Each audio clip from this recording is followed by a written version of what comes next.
ચાણસ્માના મંડલોપ ગામે ગોગા મહારાજનો હવન યોજાયો।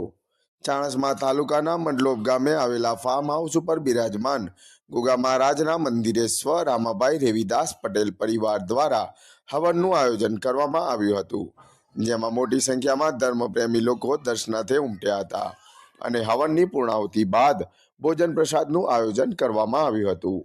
મંડલોપ ગામે આવેલા ઉમિયા ફાર્મ હાઉસ ખાતે ગોગા મહારાજના મંદિરે મંડલોપ ગામના દશરથભાઈ રામાભાઈ પટેલ પરિવાર દ્વારા હવનનું આયોજન કરવામાં આવ્યું હતું, જેમાં વહેલી સવારે ભૂદેવોના શાસ્ત્રોક્ત મંત્રોચ્ચાર સાથે હવનની શરૂઆત કરવામાં આવી હતી, જેની સાંજે શ્રીફળ હોમી પૂર્ણાહુતિ કરાઈ હતી। યોજાયેલા હવન પ્રસંગે સ્નેહીજનો સહિત ધર્મપ્રેમી લોકો દર્શનાર્થે ઉમટ્યા હતા। સાંજે ભોજન પ્રસાદનું પણ સુંદર આયોજન કરવામાં આવ્યું હતું।